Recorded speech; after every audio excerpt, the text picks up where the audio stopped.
திருவாவூரை ஆதீன சைவ சித்தாந்த நேர்முக பயிற்சி மையத்தின் வாயிலாக சைவ சித்தாந்த சாத்திர கருத்துக்களை சிந்திப்பதற்கு குருவருடன் நமக்கு வாய்ப்பை வழங்கியிருக்கிறது.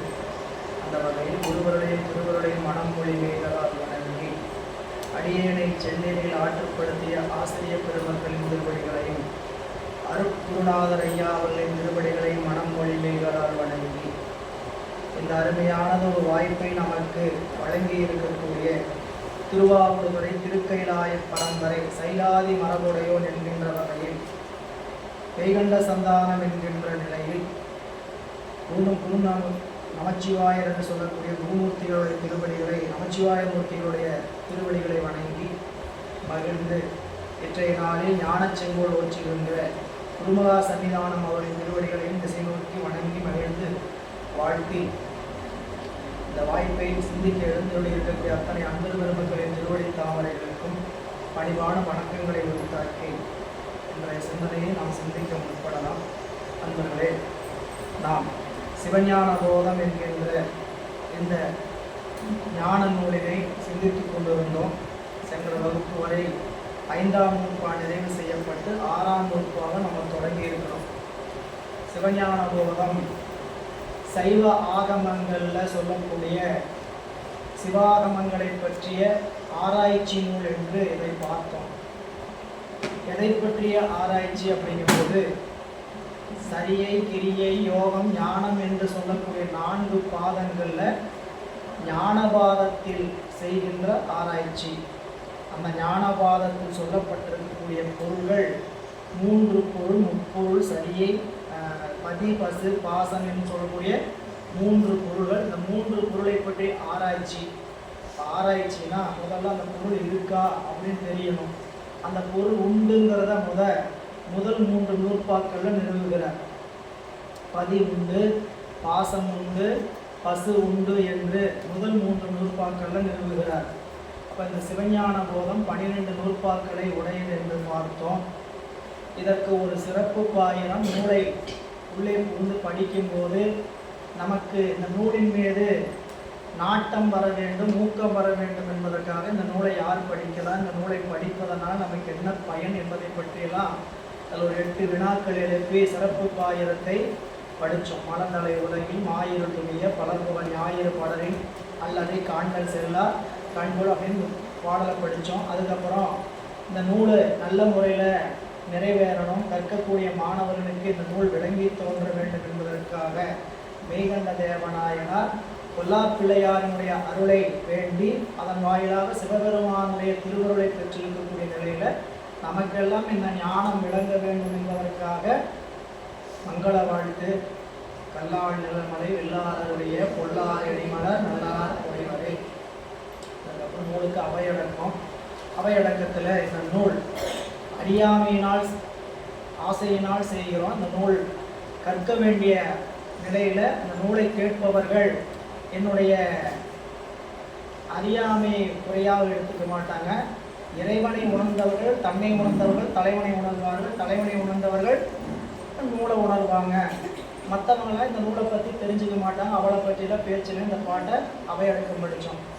அதுக்கப்புறம் இந்த நூற்பா 12 நூற்பா 12 நூற்பாக்களில் 2 பிரிவாக பெரும்பிரிவா பொது சிறப்பு என்று பொதுதிகாரம் சிறப்பதிகாரம். பொதுதிகாரத்தில் முப்பொருள்களை பற்றி உண்டு என்றும் அதனுடைய இலக்கணமும் படிக்கிறோம். அதில் முப்பொருள் உண்டா என்கிறத 3 அளவையில் காண்டல் அளவை, கருதல் அளவை, உரை அளவை என்று சொல்லக்கூடிய 3 அளவைகளில் காண்டல் அளவின் வாயிலாகவோ உரை அளவின் வாயிலாகவோ பதிபசுபாசத்தை பிறருக்கு நிறுவ முடியாது. அந்த சூழலில் கருதல் அளவை என்று சொல்லக்கூடிய அனுமான பிரமாணத்தின் வாயிலாக விட்டு நீங்காத பொருளை கொண்டு அந்த பொருளை சம்பந்தப்பட்ட பொருள் உண்டு என்பதை நிறுவுவதற்காக காணப்படுகின்ற உலகத்தை கொண்டு மெய்கண்டார் காணப்பட்ட உலகத்தை கொண்டு காண இயலாத பதியை உண்டு என்று நிறுவினார். முதல் நூற்பாவில் அவனவளது எனும் அவை மூவினை மீன் தோற்றிய ஒருங்கி மலத்துள்ளதாம் அந்த மாதிரி என்பனார் புலவர் என்பது சூத்திரம். சூத்திரம் எண்ணுதலிற்றோ எனில் சங்கார காரணனாயுள்ள முதலையே முதலாக உடைத்து உலகம் என்பது உணர்த்துதல் முதலிற்று அப்படின்னு நம்ம படிச்சோங்க. படித்தோமா? படித்தோம்.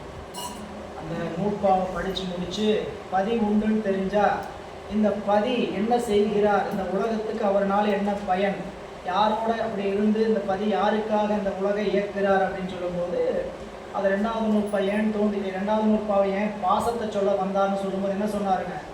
பதி உண்டுன்னு முதல் நூற்பாவில் நிறுவிய போது பதி இந்த உலகிற்கு நிமித்த காரணம்னா முதற் காரணமும் துணை காரணமும் யாது அப்படிங்கிற கேள்வி எழுகிறது.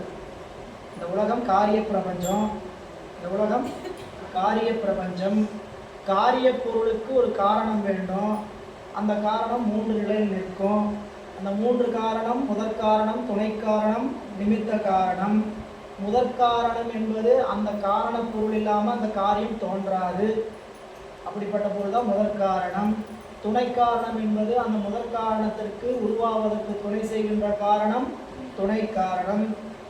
மூன்றாவது நிமித்த காரணம் என்பது அந்த முதற் காரணத்தையும் துணை காரணத்தையும் இணைத்து அதை இயக்குபவன், அவன் துணை நிமித்த காரணன். அந்த வகையில் புலாளன் நிமித்த காரணன். புலாளனுக்கு சக்கரமும் மண் இது சக்கரம் தண்ணி போன்றதெல்லாம் துணை காரணம். களிமண் முதற்காரணம் சொல்கிற மாதிரி இந்த உலகிற்கு முதற்காரணம் மாயை, துணை காரணம் வினையும் சக்தியும், நிமித்த காரணம் சிவம். அது நம்ம பல நூலில் படித்து வரோம். இப்போ ஆராய்ச்சி வழியாக என்ன பண்ணக்கூடாது?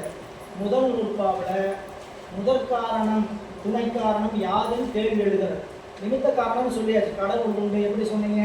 காணப்பட்ட உலகத்தை கொண்டு காண இயலாத கடவுளுக்கு உண்மை கூறினார். அப்போ கடவுள் உண்டுன்னா அந்த கடவுள் நிமித்த காரணம்னு சொன்னால் அந்த நிமித்த காரணனுக்கு முதல் காரணமும் துணை காரணமும் என்ன என்ற கேள்வி எழும்போது ரெண்டாவது நூற்பால அவையே தானேயாய் இருவினையின் போக்குவரவு கூடிய ஆணை நீக்கம் என்று நிற்கும் அன்றே என்பது சூத்திரம். எண்முதலிற்றோ எனில் உணர்வுற்பவம் வருமாறு உணர்த்துதல் முதலிற்று. சூத்திரத்தில் மாயை உண்டு, வினை உண்டு என்று நிறுவுகிறார்.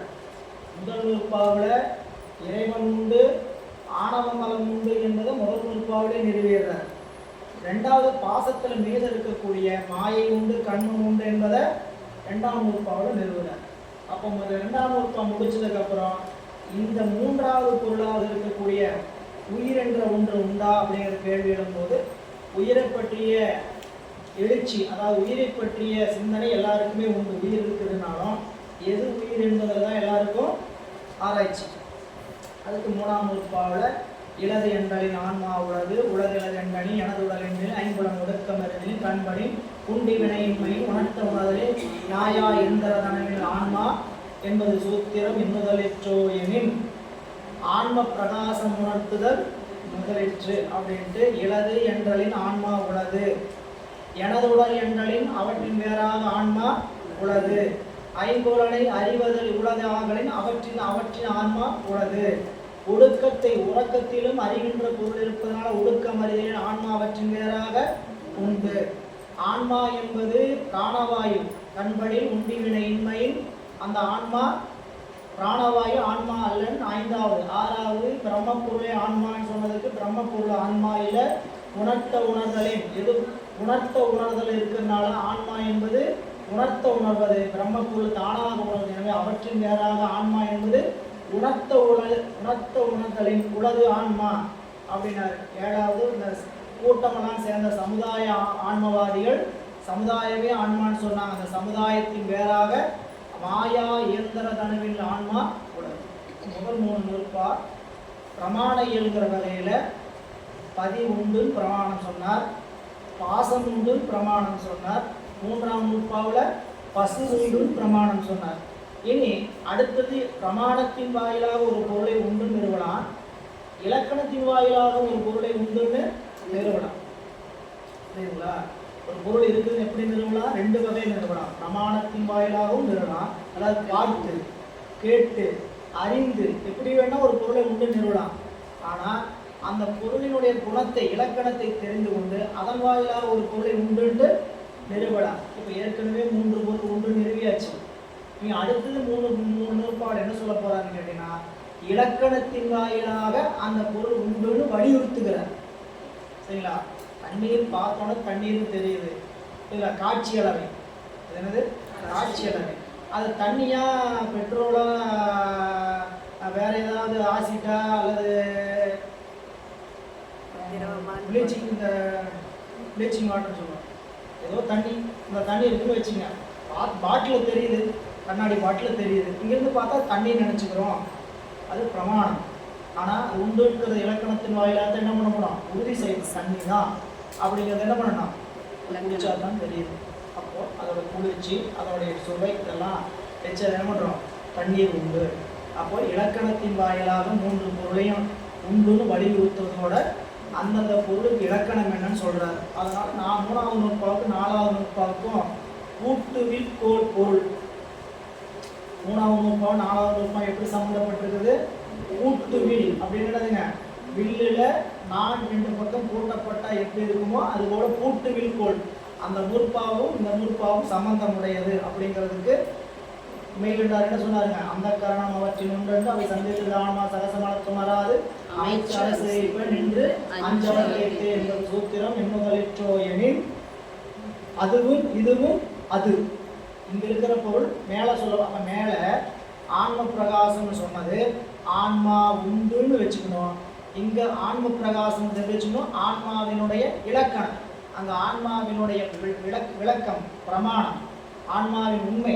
இங்கு ஆன்மாவினுடைய இலக்கணம் சொல்ல வகையில் ஆன்மாவினுடைய விளக்கம் சொல்லப்படுகிறது. அப்போ இந்த 4வது நூற்பாவில் என்ன படித்தோம்? ஆன்மா 8வதாக அந்த கரணங்களே ஆன்மான்னு சொன்னாங்க.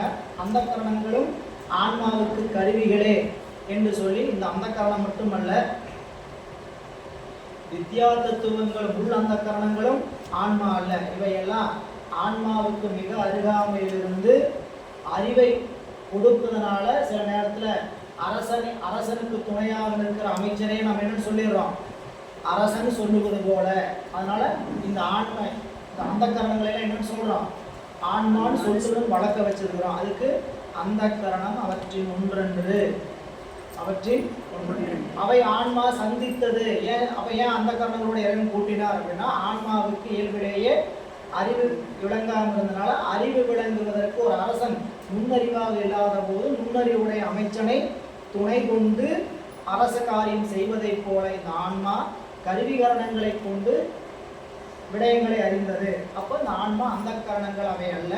இப்போ அந்த கரணங்களோட ஏன் கூடுச்சுன்னு கேட்டிங்கன்னா, ஆன்மாவுக்கு முன்னறிவு இல்லாமையினால அந்த கரணங்களோட இறைவன் கூட்டினா. அப்படி கூட்டதுனால என்னாச்சு, ஆன்மா கருவிகளோடு கூடுவதும் குறைவதனால இது என்ன ஆயிடுச்சு, ஐந்தவத்தை நிகழ்ந்தது, ஐந்தவத்தை பட்டது அப்படின்னு சொல்லி ஐந்தவத்தை. அப்ப ஆன்மாவுக்கு பொது இலக்கணம் என்ன, ஐந்தவத்தை படுதல். கருவிகளோடு கூடி சார்ந்ததின் வண்ணமாதல் ஆன்மாவினுடைய பொது இலக்கணம். இப்ப நம்ம பார்க்க போறது பொது இலக்கணம் தான். சிறப்பு இலக்கணம் பொது இலக்கணத்துக்கு என்ன வேறுபாடு?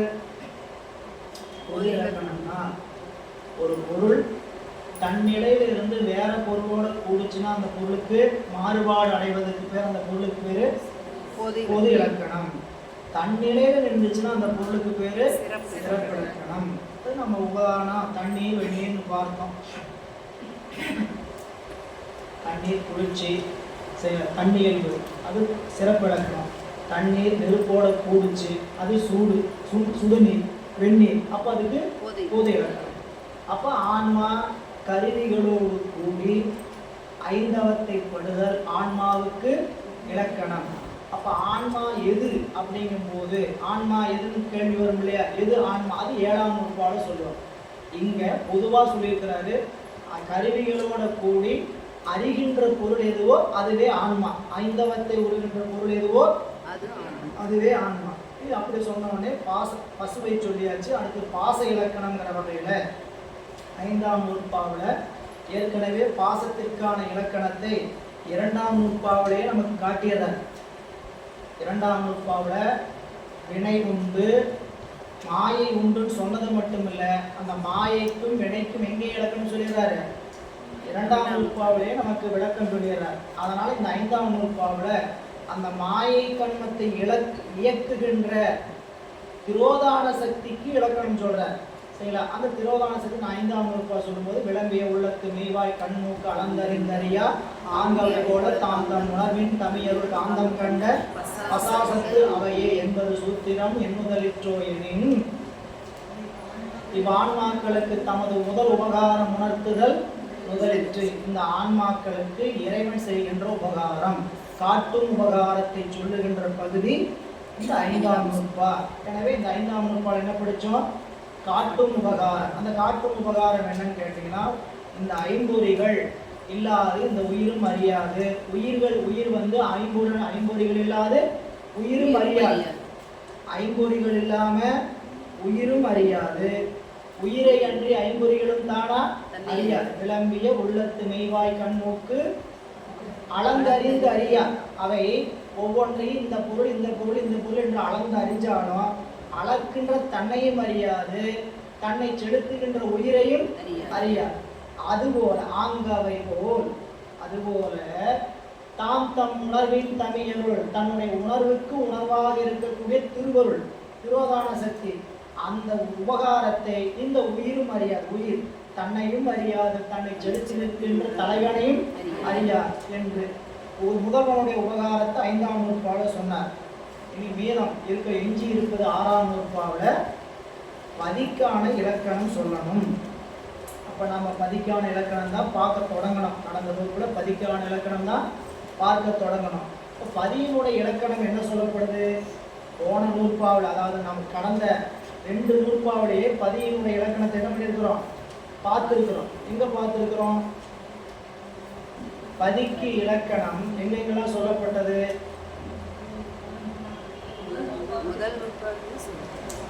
முதல் நூற்பாவில் சொல்றாரு. அப்புறம் 5ஆம் நூற்பாவில் சொல்றார். இப்போ 6ஆம் நூற்பாவில் சொல்றாரு. 11ஆம் நூற்பாவிலையும் சொல்லுவார். 8ஆம் நூற்பாவிலையும் சொல்லுவார். இதெல்லாம் இலக்கணம் ஒண்ணுதான். ஆனா அந்தந்த இடத்துல அந்த உயிர்களுக்கு செய்கின்ற உபகாரத்தின் தன்மையை பொறுத்து அவன் செய்கின்ற உபகாரம் மாறுபடுகிறது. அவனுடைய இலக்கணம் மாறுபடுகிறது. முதல் நூற்பாவில் சொன்னது உலகத்தோடு ஏந்து இறைவன் ஐந்தொழிலாற்றுவது. அவன் ஒடுங்கி மலத்தோடு தான் ஒடுங்கின்னு சொன்னாவே அவன் ஐந்தொழில் செய்கிறான். 2ஆம் நூற்பாவில் அது அவையே தானேயாய் அப்படின்னு சொல்லும்போது உயிர்களோடு இணைந்தவன் போக்குவரவு புரிதல் என்று சொல்லக்கூடிய உயிர்களுக்கு ஐந்தொழிலாட்டி பல பிறத்தலையும் இறத்தலையும் செய்கிறான் படிச்சுங்க. இது எல்லாமே உயிர்களுக்கான இறைவனுக்கான இலக்கணம் தான். அந்த ஐந்தொழில் இலக்கணம் பதியினுடைய இலக்கணம் என்னதுங்க? பொது இலக்கணம் தடத்தம் இல்லை, அது அவனுடைய தடத்தலை. ஆனால் இங்கே 6ஆம் நூற்பாவில் சொரூப இலக்கணம் சொல்கிறார். நம்ம படித்தோம் 6ஆம் நூற்பா. உணர்வுரு அசத்து எனின் உணராது இன்மையின் இருதிறன் அல்லது சிவசத்தா என 2 வகையில் இசைக்கும் மண்ணுடனே. இந்த நூற்பாவை தொடங்கணும். இந்த நூற்பாவை எப்படி என்பது சூத்திரம் எண்ணுதலிற்றோ எனில் சத்தும் அசத்தும் வரையறை செய்து உணர்த்துதல் முதலிற்று. அன்பர்களே, எது சத்து எது அசத்து? புரியுங்களா? இப்போ அந்த நூற்பாவில் சத்து பொருள் எது அசத்து பொருள் எது அப்படின்னு நிறுவுவதுதான் இந்த நூற்பாவினுடைய கருத்துரை. நாம் பதியினுடைய சிறப்பிலக்கணம் படிக்கிறோம். பதியினுடைய சிறப்பிலக்கணம் படிக்கும்போது எஞ்சி நிற்கக்கூடிய பொருள் பதி. பாசத்துக்கு இலக்கணம் 5ஆம் நூற்பாவிலையும் பசுவுக்கு இன்னொரு இலக்கணம் 4ஆம் நூற்பாவிலையும் பொது இலக்கணம் பார்த்தோம்.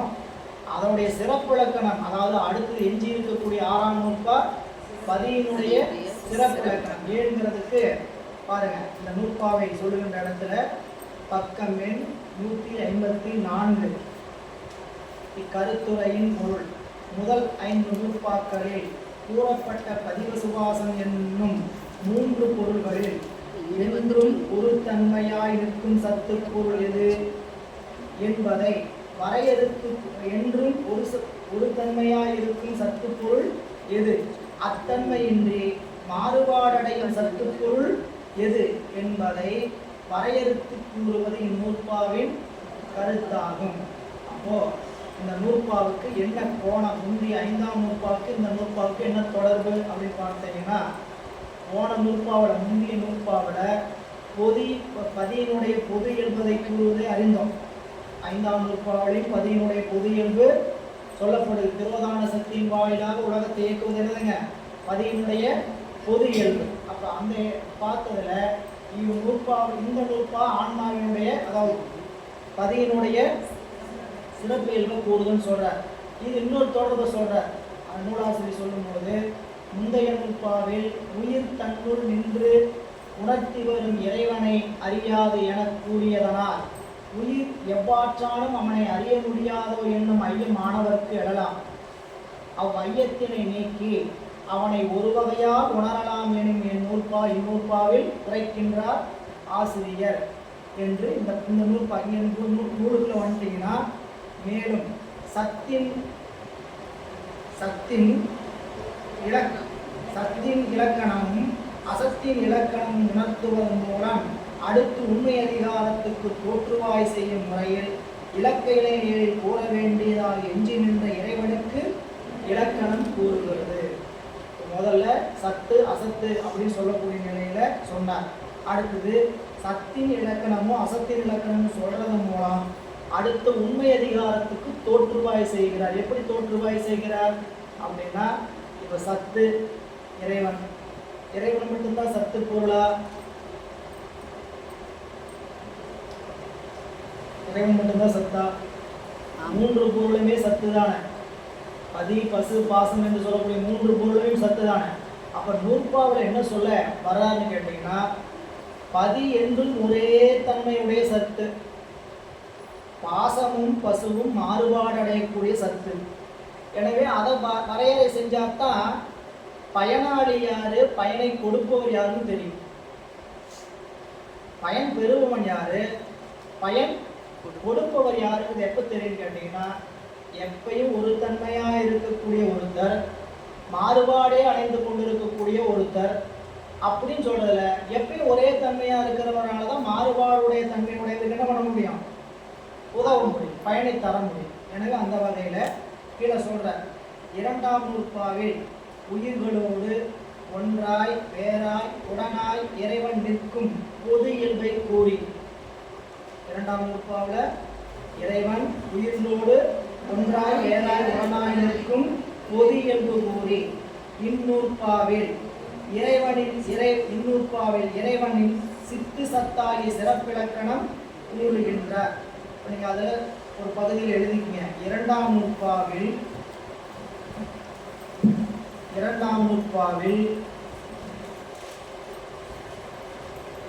தூள ஐந்தொழில் நிகழ்த்துகிறார். 2ஆம் நூற்பாவில் தூள ஐந்தொழிலும் சூக்கும ஐந்தொழிலும்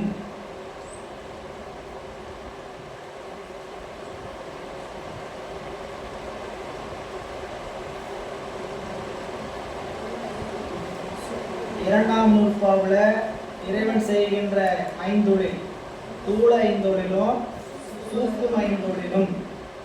இனி 5ஆம் நூற்பாவில் அதிசூக்கும ஐந்தொழிலும் கூறப்பட்டு,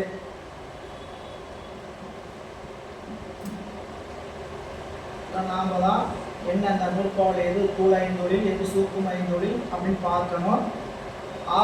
5ஆம் நூற்பாவில் அதிசூக்கும ஐந்தொழிலும் கூறப்பட்டு, இனி இந்த 6ஆம் நூற்பாவில் இறைவனுடைய சொரூப இலக்கணம் கூறப்படுகிறது. நண்பர்களே, இறைவன் ஐந்தொழில் நிகழ்த்துறாண்டே சொல்லிட்டாவே அது அவருக்கு என்ன இலக்கணம்?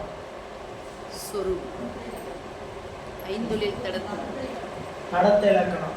அந்த கடத்த இலக்கணமும் 3 நிலையில நிகழ்கிறது. சூக்கும ஐந்தொழில், அதிசூக்கும ஐந்தொழில், தூள ஐந்தொழில். இதை முதல் என்னன்னு நீங்க தெரிஞ்சுக்கணும். தூள ஐந்தொழில்னா என்ன, சூக்கும ஐந்தொழில்னா என்ன, அதிசூக்கும ஐந்தொழில்னா என்ன அப்படின்னா, தூள ஐந்தொழில் என்பது இறைவன் உயிர்களுக்காக உலகத்தை படைத்தல், காத்தல், அழித்தல், மறைத்தல், அருளலை செய்வதற்கு பெயர் தூள ஐந்தொழில். கண்ணுக்கு முன்னாடி இந்த உலகத்தை சாமியிடம் உலகத்தை உடம்பையும் படைத்து கொடுக்கிறார், காக்கிறாரு, அழிக்கிறாரு, மறைக்கிறாரு, அருள் செய்கிறார். இந்த ஐந்தொழிலும் எல்லா உயிர்களுக்கும், மனித பிறப்புக்கு மட்டுமல்லைங்க, எல்லா பிறப்புக்கும் இறைவன் இந்த ஐந்தொழில செய்து கொண்டே இருக்கிறார். இது தூள ஐந்தொழில், அனவரதமும் செய்து கொண்டிருக்கிறார். இரண்டாவது சூக்கும ஐந்தொழில் என்பது அந்தந்த உயிர்களினுடைய அறிவில் நிகழ்கின்ற ஐந்தொழில். சூக்கும ஐந்தொழில்ங்கிறது அந்தந்த உயிர்கள். சூக்கும ஐந்தொழில் என்பது சூக்கும ஐந்தொழில் என்பது உலகம் ஒடுங்கிய பிறகு மீண்டும் மீள தோற்றுவித்தலுக்கு பேர் என்னதுங்க? சூக்கும ஐந்தொழில். உலகம் ஒடுங்கிய பிறகு மீள உலகத்தை தோற்றுவித்தல் சூக்கும ஐந்தொழில். தூள ஐந்தொழில் என்பது உலகத்தை இயக்குவது தூள ஐந்தொழில். சூக்கும ஐந்தொழில் என்பது உலகத்தை ஒடுக்கி மேல தோற்றுவதற்கு பேரு சூக்கும ஐந்தொழில். அதிசூக்கும ஐந்தொழில் என்பது அந்தந்த உயிர்களுக்கு ஆவணவற்றை அந்தந்த உயிரிடத்திலிருந்து இறைவன் செய்வதற்கு பெயர் அதிசூக்கும ஐந்தொழில். ரொம்ப எளிமையா புரிஞ்சுக்கலாம், ரொம்ப கஷ்டம்லாம் கிடையாது, சரிங்களா? கண்ணுக்கு முன்னாடி உலகம் நமக்கு என்ன ஆகுது? படைத்திருக்கிறாரு, காத்திருக்கிறார், ஐந்தொழில் நடக்குதா இல்லையா? இது எல்லா உயிர்களுக்கானது, சரிங்களா? அதுதான் இரண்டாம் நூற்பால் என்ன வச்சுட்டாரு? அவையே தானேயாய். அப்ப இரண்டாம் நூற்பாவுடைய கருத்து என்ன? இரண்டாம் நூற்பாவுடைய கருத்து என்னங்க? கருத்துரை என்ன? நூற்பா படிக்கும் போதே கருத்துரையை மறக்காம சொல்லி படணும். இரண்டாம் நூற்பாவுடைய கருத்துரை என்ன? மேல உலகத்தை சிருஷ்டித்தல், மேல உலகத்தை சிருஷ்டித்தல், புனர் உற்பவம் வருமாறு, புனர் உற்பவம் வருமாறு. அப்போ அவையே தானேயாங்கிற வார்த்தையில ஐந்தொழில் சொல்லிட்டார், தூள ஐந்தொழில் சொல்லிட்டார். உயிர்களோடு இறைவன் கூடி ஒன்றாய் வேறாய் உடனாய் நின்று ஐந்தொழில் செய்ய. எதுக்கு கூடியிருக்கணும்? அவன் நம்மளோட கூடியிருக்க வேண்டிய அவசியம், உயிரோட கூட வேண்டிய அவசியம் என்ன? ஐந்தொழில். இந்த உடம்பு கொடுக்கணும், உடம்பை காக்கணும், உடம்பனை அழிக்கணும். இதுக்கு அவன் கூட நின்று தான் செய்யணும். இது தூள ஐந்தொழில். உலகத்தை எல்லாம் அழிச்சாச்சு, மீள தோற்றணும். அது எங்க சொல்லப்பட்டிருக்குது? இரண்டாம் நூற்பாவுல சொல்லப்பட்டிருக்குது. உலகத்தை முழுக்க அதான் சொல்றார், புனர் உற்பவம் வருமாறுன்னு சொல்றாரு இல்லையா? புனர் உற்பவம் என்பது என்னதுங்க? மேல தோற்றுதல், மேல சிருஷ்டி. அப்ப மேல தோற்றுதல் என்பது சூக்கும ஐந்தொழில். இப்ப இரண்டாம் நூற்பாவில் என்னென்னலாம் சொல்லப்பட்டிருக்குது? தூள ஐந்தொழில் சொல்லப்பட்டிருக்குது, சூக்கும ஐந்தொழிலும் சொல்லப்பட்டிருக்குது. இனி இந்த கடைசியா பார்த்த ஐந்தாம் நூற்பாவில் அதிசூக்கும ஐந்தொழில் சொல்லப்படுகிறது. அதிசூக்கும ஐந்தொழில் என்ன பார்த்தோம்? அந்தந்த உயிர்களுக்கு தேவையானவற்றை இறைவன் அந்தந்த உயிர்களோடு கூடி செய்கின்ற ஐந்தொழில். புரியல? அதை யாரை வச்சு செய்யறாரு? திரோதான சக்தி வைத்து இருக்கிறார். ஒவ்வொரு உயிருக்கும் என்ன தேவை, என்ன தேவை, எதை மறைக்கணும், எதை கொடுக்கணும், எதை அழிக்கணும், சாமி என்ன பண்றாரு? அந்தந்த உயிருக்கு தேவையானவற்றை அந்தந்த உயிர்களோடு இருந்து திரோதான சக்தி வாயிலாக செய்கிறார். அந்த ஐந்தொழிலுக்கு பேரு அதிசூக்கும ஐந்தொழில். இப்போ இது எல்லா இலக்கணம் என்ன இலக்கணம்? இறைவனுக்கு எல்லா இலக்கணம் இறைவனுக்கு என்ன இலக்கணம்? மூணு சொன்னோம் இல்லையா? தூள ஐந்தொழில், சூக்கும ஐந்தொழில், அதிசூக்கும ஐந்தொழில். இந்த மூன்று இறைவனுக்கு என்ன இலக்கணம்? தடத்த இலக்கணம், பொது இயல்பு. இதெல்லாம் நீங்க எளிமையா உள்ள வாங்கி வைக்கணும். எப்படின்னு கேட்டீங்கன்னா இதை போட்டு ரொம்ப டெக்னிக்கலா சொல்றாங்கன்னு நினைக்கூடாது. இறைவன் பிற பொருள்களோடு கூடி நமக்காக செய்கின்ற எல்லாமே தடத்த இலக்கணம் தான்.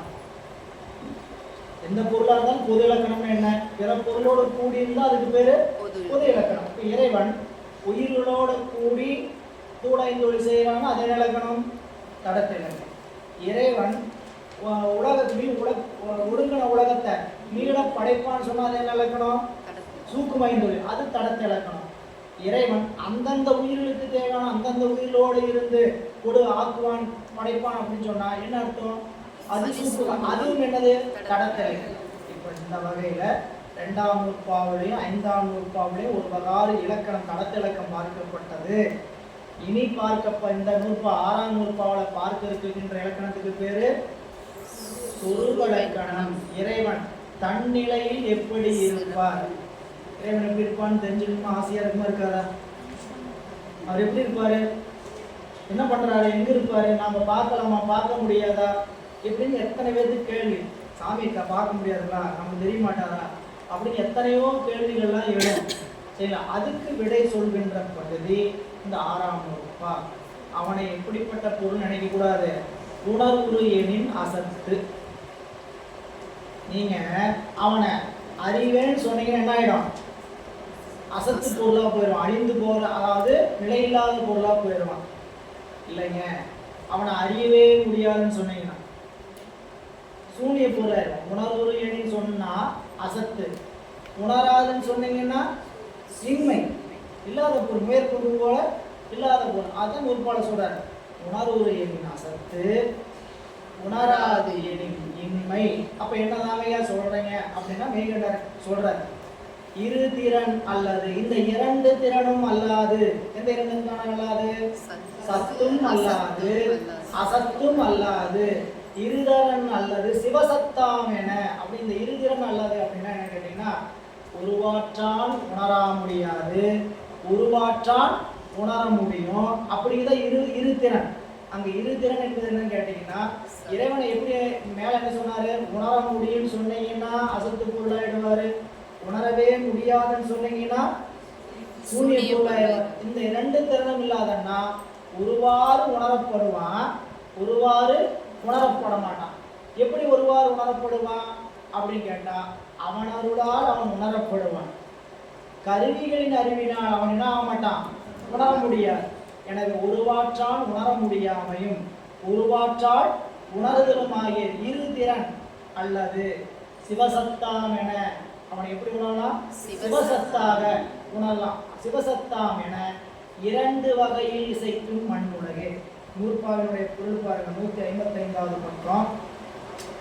உணர்வுறு என்று சொன்னால் முதல்வன் உயிர்களால் அறியப்படும் பொருளோ, நூலை விட்டுருங்க, அதுக்குள்ள இருக்கிறதுல நிறைய இருக்கு.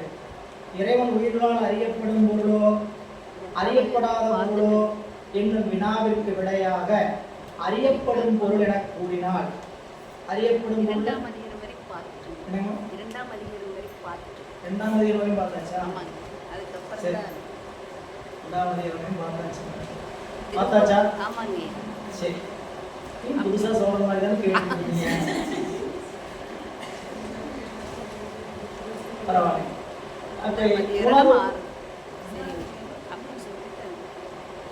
உணர்வுறு எனின் அசத்து, உணராதெனின் இன்மையின் அப்படின்னு சொல்லி நூற்பாவினுடைய பொருளை சொன்னார். அப்போ இந்த இறைவன் அறியப்படுகின்ற பொருளோ அறியப்படாத பொருளோ என்று கூறினார்.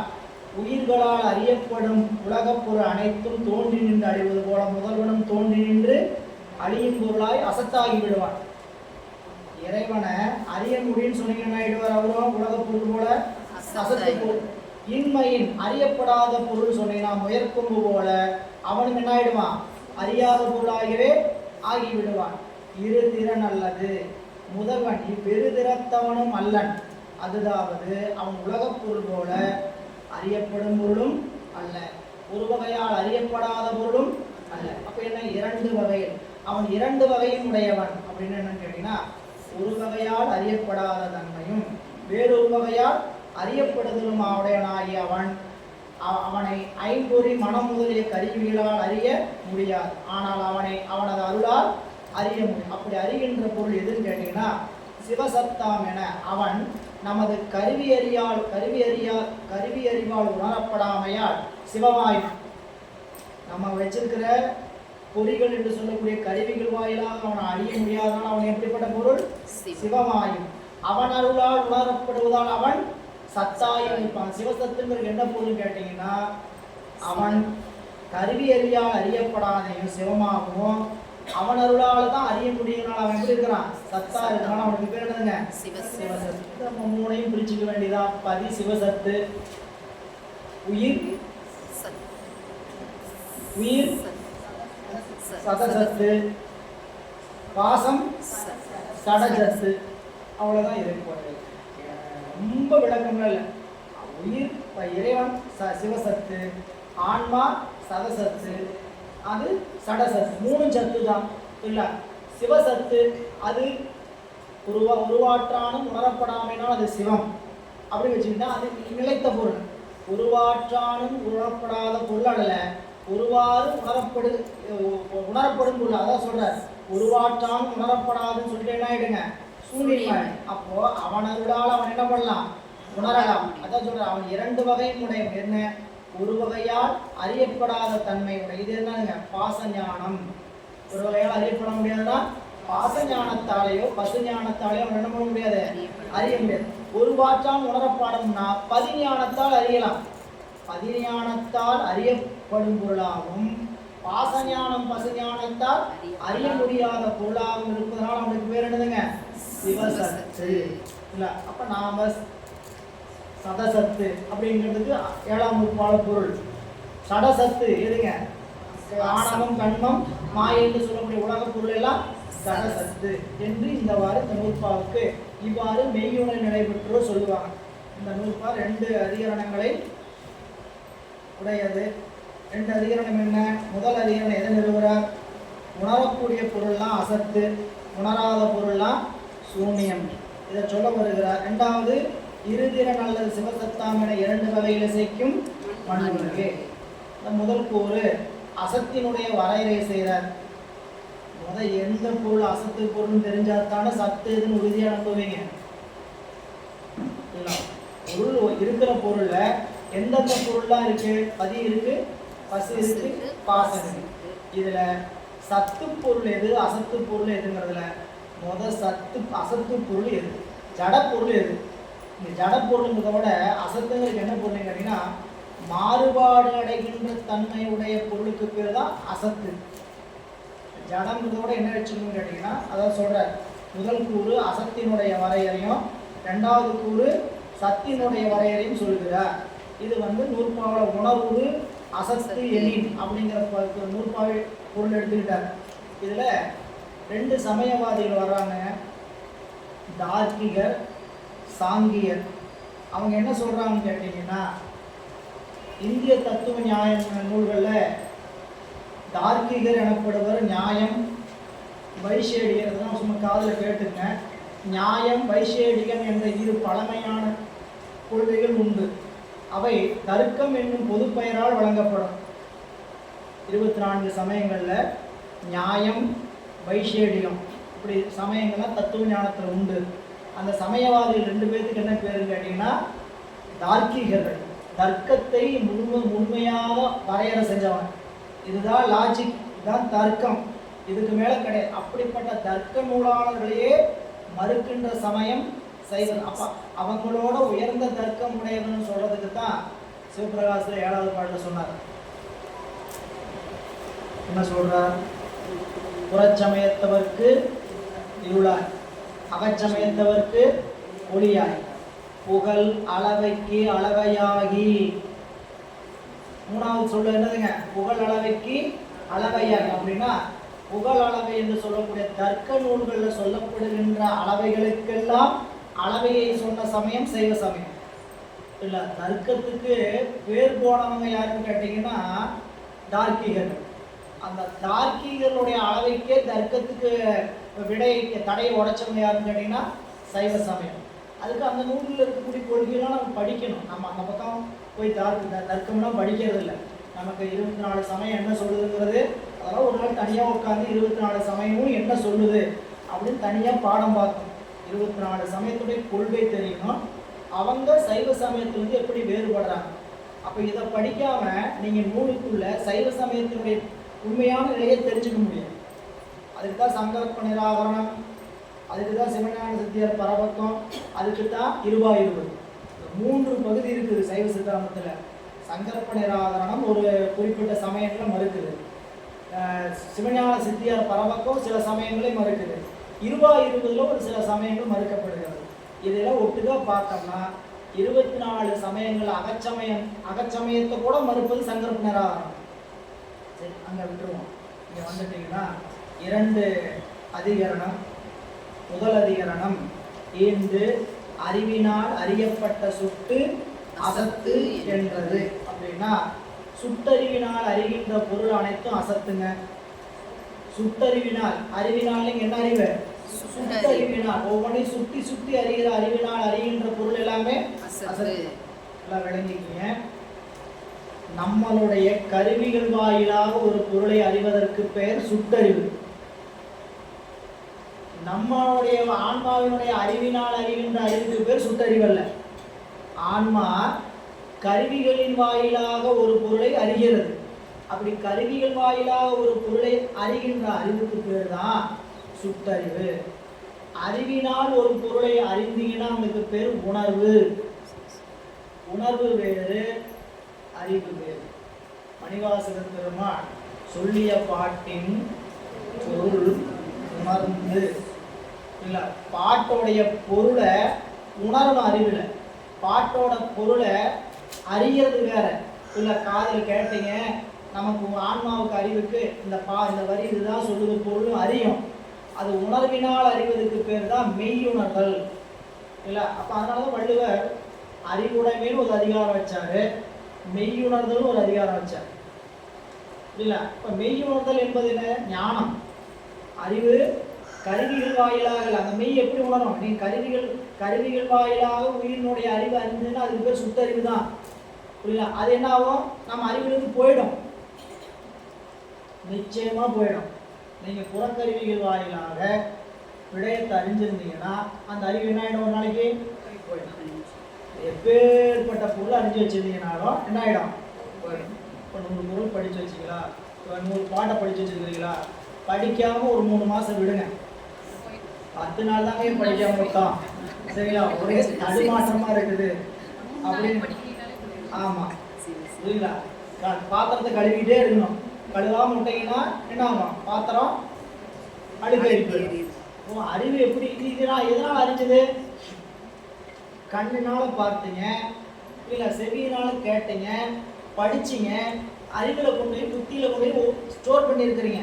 இந்த புத்தி என்பது என்னதுங்க? கருவி தானுங்க. புத்தி என்பதும் கருவி. அப்ப கருவிகள் வாயிலாக நாம் அறிகின்ற பொருள் அனைத்துமே என்ன ஆகும்? அழிக்கிறது. அது சுட்டறிவு. அதனால் சுட்டறிவினால் அறியப்பட்ட பொருள் நிலையில்லாதது. இது உயிர் ஒரு பொருளை அறியும் இல்ல. உயிர் தானேங்க நம்மளுடைய ஆன்மாவினுடைய அறிவு. அந்த அறிவு எப்படி அறியும் கேட்டீங்கன்னா, இந்த கருவிகள் வாயிலாக அறியாது. உள்ளே இருந்து உணர்த்துகின்ற சிவத்தின் வாயிலாக ஒரு உணர்வை உணரும். அந்த உணர்வு அறிவை விட்டு நீங்கவே நீங்காது இல்ல. அந்த சிவம் உணர்த்துகின்றது, நம்ம அறிவினால் உணரலாது. சிவம் அறிவுக்குள்ள இருந்து என்ன பண்ணோம்? பூசையிலையோ நம்ம ஏதாவது வழிபாட்டிலையோ நிற்கும் போது அந்த அறிவுக்குள்ள ஒரு காட்சி, அந்த அறிவுக்குள்ள ஒரு உணர்வு. இது என்ன ஆகுன்னு கேட்டீங்கன்னா, என்னென்னைக்கும் பசுமையாக நெஞ்சுக்குள்ள இருக்கும். என்னைக்கு நினைச்சிங்கனாலும் அது ஆனந்தமாக தான் இருக்கும் இல்லை. அந்த அனுபவம் என்பது உணர்தல். அது கருவியினால் அறியப்பட்டதில்லை. அதனால தான் இங்கே கருவிகள் வாயிலாக அறிகிற அறிவுக்கு பேரு பாசஞானம். அதை நான் அறிந்தேன் அறிகின்ற அறிவுக்கு பேரு பசுஞானம். இந்த 2 அறிவினாலும் இறைவனை அறிய இயலாது. அப்ப எப்படி அறியலாம்? அவன் அருளாலே மட்டும் அறியலாம். இங்க இந்த 2 அறியலாம், அவ்வளவுதாங்க. சுட்டறிவினால் அறியப்பட்ட சுட்டு ஈண்டு அறிவினால் அறியப்பட்ட சுட்டுறது எப்படி படிக்கணும்னு கேட்டீங்கன்னா, ஈண்டு சுட்டறிவினால் அறியப்பட்ட பொருள் அசத்து. சுட்டறிவினால் அறியப்பட்டது அசத்து என்று முடிக்கணும். மேற்கோள் எப்படி முடிக்கணும்? ஈண்டு சுட்டறிவினால் அறியப்பட்டது அசத்து என்றது. ஆசிரியர் சொல்ல வந்த முதல் அதிகாரத்தை சொல்ல வந்த கருத்து என்ன? மேற்கோள் என்னதுங்க? ஆசிரியர் சொல்ல வந்த கருத்து என்ன சொல்றார்? கருத்து எதையெல்லாம் சுற்றி எறிஞ்சிங்களோ அந்த அறிவினால் அறியப்பட்ட பொருள்லாம் அசத்து தான். அப்ப இதுக்கு என்ன ஐயம் வந்திருக்கும்? மாணவனுடைய ஐயம் எதுவோ சரிங்களா? கண்ணால பார்த்து பொய்யா, கண்ணால பார்த்தது நிலையெல்லாம் போயிருமா அப்படின்னு ஐயம் வருது. அதுக்கு தடை என்ன அப்படிங்கும்போது தார்க்கிகரும் தார்க்கிகரும் நையாயிகர் சாங்கியர் என்று சொல்லக்கூடிய 2 பேர் 2 தடை எழுப்புறாங்க. ஒருவார் தடை எழுப்புறான். தார்க்கிகன் ஒருவார் தடை எழுப்புறான், சாங்கியன் ஒருவார் தடை எழுப்புறான். அவன் எழுப்புற தடையெல்லாம் நமக்கு உண்டு. நாமளும் சிலர் தார்க்கிகர் தான், நாமளும் சில பேர் சாங்கியர் தான், நாமளும் சில பேர் நாத்திகவாதி தான். அந்த நினைப்பு வந்துச்சுன்னா என்னாச்சு? அந்த நேரத்தில் நாம யாருங்க? சாங்கியர் தான். அந்த நேரத்தில் நாம தார்க்கிகர் தான். கடவுள் உண்டா அப்படின்னு சந்தேகம் வந்துச்சுனாவே இல்லைன்னு சொன்னா நாத்திகவாதி இல்ல. எங்கேயாவது ஒரு நேரத்துல இருக்கிற மாதிரியே தெரியல, இல்லையாட்டம் தான் இருக்குது அப்படின்னா அந்த நேரத்தில் நாம யாரு? நாத்திகவாதி. அது போல இந்த ஒவ்வொரு கொள்கையுமே நமக்குள்ள ஒவ்வொருத்தருக்கு இருக்கும், சில நேரத்துக்கு இருக்கும். அப்ப தார்க்கிகர், சாங்கியர் இப்படிங்கெல்லாம் இதெல்லாம் சொல்லி நிறுவுவது எதற்குன்னு கேட்டீங்கன்னா, என்னமோ அப்படி ஒரு சமயம் இருக்கு, அந்த சமயத்துக்கு போய் போட்டி போட்டு சைவ சமயம் தான் பெரிய சமயம் அப்படின்னு சொல்லுவதற்காகலாம் இல்லை. நம்ம இந்த மாதிரி ஆசிலேஷன் மனக்கலக்கம் தடுமாற்றம் வரும்போதெல்லாம் இல்லை, சைவ சமயமே சமயம், சிவமே கடவுள், அங்கு சொல்கின்ற முக்தி தான் முக்தி அப்படின்னு உறுதியாக நம்பணும்னா என்ன ஆகணும், இந்த சமயத்தினுடைய வேறுபாடெல்லாம் தெரியும். மெய்கண்டார் வந்து இப்படி நம்ம பின்னாடி படிப்போம், இந்த சமயவாதிகிட்ட சண்டை போடுறத கொடுத்துட்டு போயிருக்கிறார், அப்படிலாம் கிடையாது. சொல்ற தார்க்கிகர் என்ன சொல்றாரு பாருங்க. தார்க்கிகர் அவங்க கொள்கை என்னன்னா, உணர்விற்கு புலனாகாத பொருள், அதாவது இல்லாத பொருளையே அசத்துன்னு சொல்லுவாங்க. தார்க்கிகருடைய கொள்கை என்ன, இல்லாத பொருள்களே அசத்து, உணர்வுக்கு புலனாகும் உள்பொருளை சத்து என்று சொல்வார்கள். உணர்வுக்கு நீங்க அவங்க உலகத்தை என்னன்னு சொல்றாங்க, சத்து, அவ்வளவுதான். அவங்க எது உணர்வுக்கு புலனாகலையோ அந்த பொருளுக்கு பேர் என்ன, அசத்து. உணர்வுக்கு அறிவுக்கு புலனாச்சுன்னா அந்த பொருளுக்கு பேர் என்னதுங்க, சத்து பொருள். இது தார்க்கிகர்கள் கொள்கை. அவங்க சாங்கியர் என்ன சொல்றாங்கன்னு கேட்டீங்கன்னா, சர்க்காரியவாதத்தின்படி எல்லா பொருளும் உள்பொருள் தான். சாங்கியர் என்ன சொல்றாங்க, சர்க்காரியவாதம் என்ன, உள்ளது தோன்றும், இல்லது வாராது, உள்ளது சிறப்பு, இல்லது சத் காரியம். சத்துனா உள்ளது, காரியம் காரியப்படும், இருக்கிறது தான் தோன்றுமே தவிர இல்லாதது வாராது. அப்படி சர்க்காரியவாதத்தின்படி உள்பொருளே எல்லா பொருளும் எப்படிப்பட்ட பொருள், அவங்க எல்லாம் ரெண்டுக்கு வேறுபாடு தெரிஞ்சுங்க. தார்க்கியர் என்ன சொல்றாங்க, உணர்வுக்கு எதெல்லாம் புலனாகாதோ அதெல்லாம் அசத்து, உணர்வுக்கு புலனாச்சுன்னா அந்த பொருளுக்கு பேரு சத்து. என்ன சொல்றாங்க, எல்லா பொருளும் சர்க்காரியவாதத்தின் பொருள்னு சொல்லிட்டாவே என்ன ஆகுது, இருக்கிற பொருள் தான் அது. அப்ப அந்த பொருளை உள்பொருளை, அதாவது சர்க்காரியவாதத்தின்படி எல்லா பொருளும் உள்பொருளே ஆதலின் அவங்க என்ன சொல்றாங்க, உணர்வால் உள்ளதாய் உணரப்படும் பொருளை அவர் அசத்து என்று சொல்வார், சத்து என்று சொல்லுவார். இருக்கிற பொருள் எல்லாமே என்னதுங்க, சத்து தான், அசத்துன்னு ஒரு பொருளே இல்லை. அவங்க என்ன சொன்னாங்க, உணர்வுக்கு வரலைன்னா அது அசத்து, உணர்வுக்கு வந்துச்சுன்னா அது வேணுங்க. இப்ப நம்ம என்ன சொல்றோம்னு கேட்டீங்கன்னா, சத்து எது அசத்து எதுங்கிறதுல அசத்து எதுன்னு கேட்டீங்கன்னா, சுட்டி அறியப்படுகின்ற பொருள் எல்லாமே அசத்து. அறிவினால் சுட்டி அறியப்பட்ட அனைத்தும் அசத்து அப்படி படிக்கிறோம். அதான் விளக்கம் சொல்றார். மேற்கோள் அப்படி சொல்லப்பட்டு கீழே அதுக்கு ஏது சொல்கிறார். இதுல தார்க்கிகர் 2 பேர் கருத்து ஒத்துதான் சொல்லுது, 2 பேர் கருத்து மாறுபாடெல்லாம் இல்லை. அவங்க கருத்துக்கு இவங்க கருத்துக்கு வேறுபாடு. இப்ப இங்க இந்த நூல்ல படிக்கும்போது எப்படிங்க, நீங்க சிற்றூரில் நம்மளுடைய முனிவர் எப்படி சொல்றாருன்னு பார்த்தீங்கன்னா, முன்னை நூற்பாவில் முதல்வன் உயிர்களால் அளந்து அறியப்படான் என்றது பொருந்தாது. காதல வாங்கி நூலில் இருக்காது. முனிவர் சொல்லுகிறார், முந்தைய நூற்பா 5ஆம் நூற்பாவில் உணர்வினால், அதாவது முதல்வன் உயிர்களால் அறியப்படான் என்றது பொருந்தாது. அதான் சொன்னாருங்க, விளம்பிய உள்ளத்து மெய்வாய் கண்ணுக்கு அளந்தறிந்தறி ஆங்கமை போல தாம் தம் உணர்வின் தமியருள் காந்தம் கண்ட பஸ். அது என்ன சொன்னாரு, இந்த உயிர் வந்து தன்னை செலுத்துகின்ற தலைவனை அறியாது அப்படின்னு சொன்னாரு இல்லைங்களா. அப்படி சொன்னது பொருந்தாது. என்னன்னு சொல்றாருன்னா, உலக பொருள் போல் முதல்வனும் உயிர்களால் அளந்து அறியப்படுபவனே என்று தார்க்கிகர். நீங்க இறைவனும் உலக பொருள் போல் என்னவான், அளந்து அறியப்படுவான். முதல்ல சொன்ன தார்க்கிகர் கருத்து ஒருவாறு வச்சுக்கிட்டீங்கன்னா, அவங்க என்ன சொன்னாங்க, உணர்வினால் உணரப்படும் அனைத்து பொருளும் சத்து, உணர்வுக்கு வரலைன்னா அதுக்கு பேரு அசத்து. தார்க்கிகர் மட்டும் வச்சுக்கேன். முந்தைய நூற்பாவில் முதல்வன் உயிர்களால் உணரப்பட மாட்டான்னு சொன்னீங்களே, அப்படி சொல்வது பொருந்தாது. முதல்வனும் உயிர்களால் உணரப்படுவான், இது அவர்களுடைய தடை இல்ல. இங்க அறிவினால் அறியப்பட்ட பொருள் எல்லாம் அசத்து, சுட்டறிவினால் அறியப்பட்ட பொருளா அசத்து. நல்லா கவனிங்க. ஆசிரியர் சொல்ல வந்த கருத்து என்ன, கொள்கை என்ன, மேற்கோள் நிறுவுறது சுட்டறிவினால் அறிஞ்சிங்கன்னா அறிவினால் அறியப்பட்ட சுட்டு அசத்து. இதுக்கு தார்க்கிகருடைய தடை என்னவா இருக்குன்னு கேட்டீங்கன்னா, அப்படிலாம் சொல்லாதீங்க. உலகப் பொருள் போல முதல்வனும் சுட்டி அறியப்படுவான்.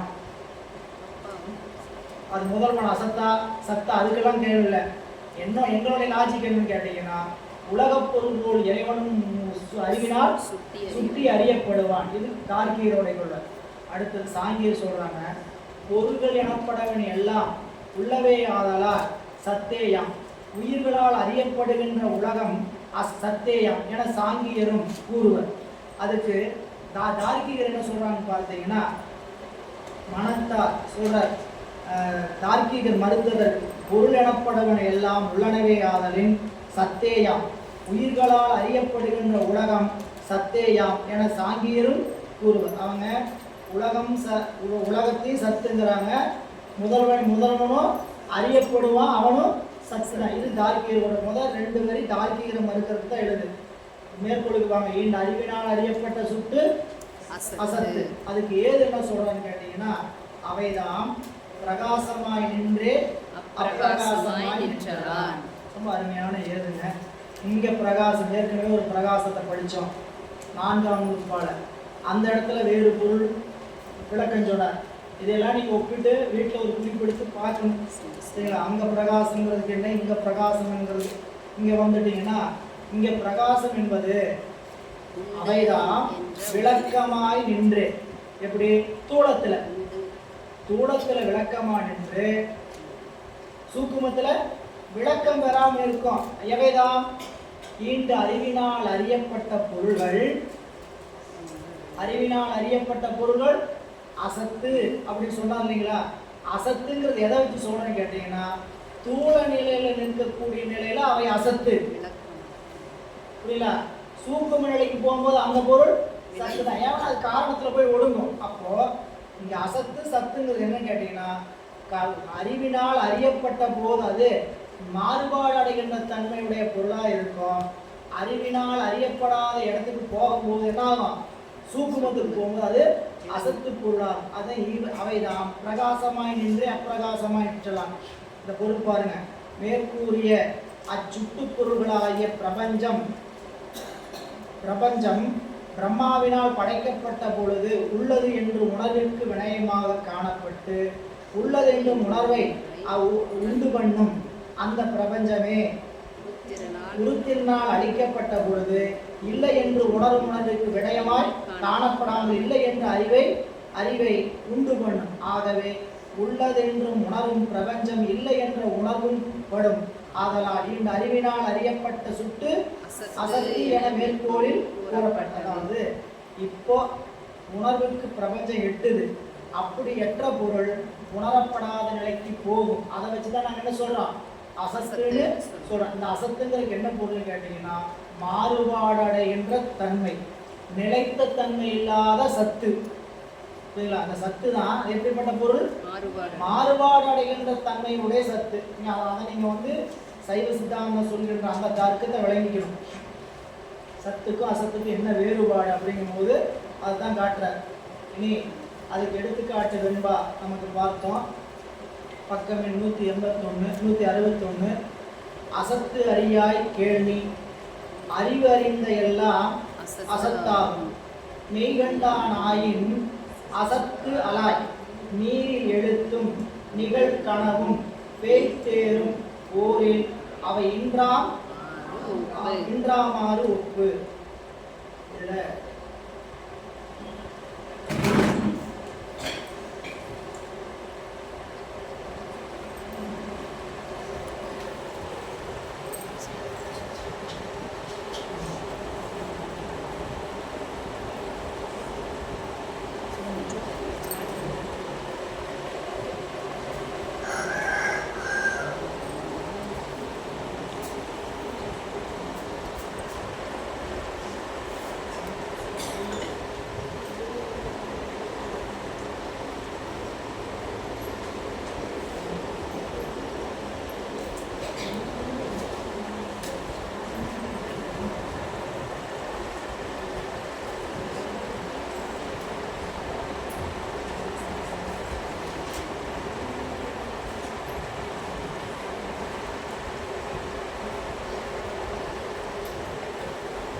தெரியுதுலையா?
தத்துவங்களுக்கும் சைவ சித்தாந்தத்தில் சொல்லுகின்ற சத்தும் அசத்தும் என்ன விளக்கம் சொல்லுதுங்கிறது ஒரு வாறு விளங்கி கொண்டீங்கன்னா இந்த சத்து அசத்துங்கிற பற்றி சண்டை வராது.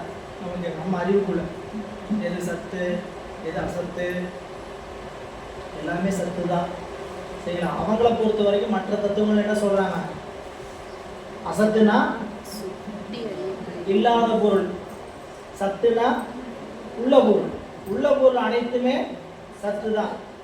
இல்லாத பொருள் முயற்கொம்புன்னு சொன்னீங்கன்னா அது என்னதுங்க? அசத்து. முயல் உண்டு, கொம்பு உண்டு தனித்தனியா, ஆனா எது முயலுக்கு கொம்பு இல்லை. அது அவங்கள பொறுத்த வரைக்கும் அசத்து இல்லை. முயற்கொம்பு, ஆகாய தாமரை இதெல்லாம் அவங்களுக்கு என்னதுங்க? அசத்து. நம்ம அந்த நிலையில அசத்து சத்து சொல்லலை. சத்து அசத்துனா அசத்து என்பது மாறுதல் அடைகின்ற தன்மை உடைய உள்பொருளுக்கு பேரு அசத்து. மாறுதல் தன்மை அடைகின்ற உள்பொருளுக்கு பேரு அசத்து. மாறுபாடே இல்லாத தன்மை உடைய பொருள் உள்பொருளுக்கு பேரு சத்து. அப்படிப்பட்ட பொருள் ஒரே ஒரு பொருள் தான், சிவம் மட்டும்தான். புரியல? என்றும் ஒரே படித்தான தன்மை உடைய சத்து. மாறுதல் அடைய உயிரும் சத்து தான். அது எப்படிப்பட்ட சத்து? மாறுதல் அடைய அசத்து. உலக பொருளாகி சத்து, அது மாறுதல் அடைபடுகின்ற சத்து. எனவே இங்க சொல்கிறார் பாருங்க, அசத்தறியாய் கேள்வி அறிவறிந்தெல்லாம் அசத்தாகும் மெய்கண்டானாயின் அசத்தலாய் நீரில் எழுத்தும் நிகழ்கனவும் பேய்த்தேரும் ஓரில் அவை இன்றாமாறு ஒப்பு. இந்த வெண்பவரை முடிச்சோங்களா?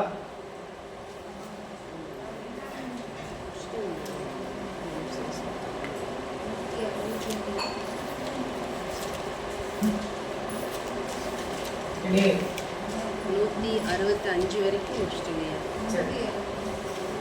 இரண்டாம் மேற்கோள் பாருங்க, இரண்டாவது அதிகரணம். இனி இவ்விரண்டு தன்மையுமின்றி 163வது. இனி இவ்விரண்டு தன்மையுமின்றி வாக்கு மனாதித கோசரமாய் நின்ற அதுவே சத்தாய் உள்ளம் சிவம் என உணரப்பாற்று. அதாவது இவ்விரண்டு தன்மையுமின்றி, எவ்விரண்டு தன்மையுமின்றி அறியும் அறிய முடியாத இரண்டு தன்மை. அறிய முடியும் அறிய முடியாத தன்மை. ஆமா, ஒருவாற்றால் அறிய முடிகிற, அதாவது இனி இவ்விரண்டு தன்மையும் அப்படின்னா உணரப்படும் பொருள் போல அசத்து ஆகும் தன்மையும், உணரப்படாத பொருளால் போலல்லாத சூனிய பொருள் போல் அல்லாத பொருளும், உணரப்படுகின்ற பொருளாகிய அசத்து, அதான் சொல்றார், உணரப்படும் பொருள் போல் அசத்தாகும் தன்மையும் உணரப்படாத பொருள் போல் சூனியமாகும் தன்மையும் என்று இறைவனின் வேறாய் நின்று உணரும் பாசஞானத்திற்கும் பசுஞானத்திற்கும் எட்டாததாய். இறைவனை இப்ப நீங்க சத்து எது சத்துன்னு இந்த முதல் அதிகாரம் என்ன சொன்னார்? எது அசத்து. முதல் 2 அதிகரணம் வச்சு படித்தோம். முதல் அதிகரணம் என்னது? உணர்வுறனின் அசத்து, உணராதெனின் இன்மை. அப்ப முதல் அதிகரணத்தினால சொல்ல வந்த கருத்து என்ன சொல்ல நிறுவி இருக்கிறார்? எது சத்து பொருள் என்று நிறுவப்பட்டது. இல்ல, அறிவினால் அறியப்பட்ட சுத்து அசத்து. அவ்வளவுதான் முதல் அதிகரணம். என்ன? எதையெல்லாம் நம்ம சுத்தறிவினால் அறிஞ்சோமோ அந்த பொருளாம் அசத்து. அப்ப சத்து எதுங்க அப்படின்னு கேட்டீங்கன்னா இவ்விரண்டு தன்மையும் இன்றி, எவ்விரண்டு தன்மையும் இன்றி உணரப்படும் தன்மையும் உணரவே முடியாது. அந்த சொல்ல எப்படி படிச்சுன்னு கேட்டீங்கன்னா உணரவே முடியாதுங்கிற தன்மை சூனியம், அது இல்பொருள்.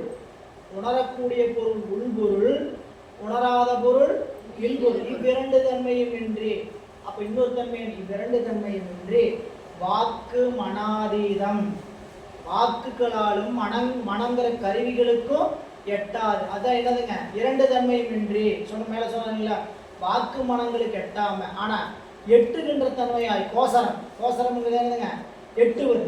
அப்ப எட்டாத தன்மையும் எட்டுகின்ற தன்மையும் உடையவனா. எப்படி எட்ட மாட்டான்? கருவிகரணங்களால் அறிந்தீங்கன்னா எட்ட மாட்டான், அவன் அருளால் அறிந்தீங்கன்னா அவன் கோசரமாய் நிற்பான். அதுதான் அங்க சொல்றார். கீழே பொருள் பாருங்க. இறைவனுக்கு வேறாய் நின்று உணரும் பாசஞானத்திற்கும் பசுஞானத்திற்கும்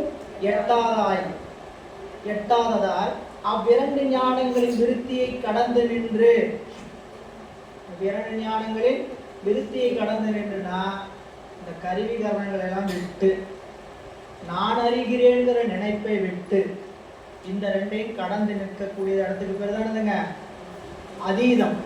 வாக்கு மனாதீத கோசரமாய் நின்ற பொருள். கோசரம் என்னதுங்க, அறியப்படும் பொருள்.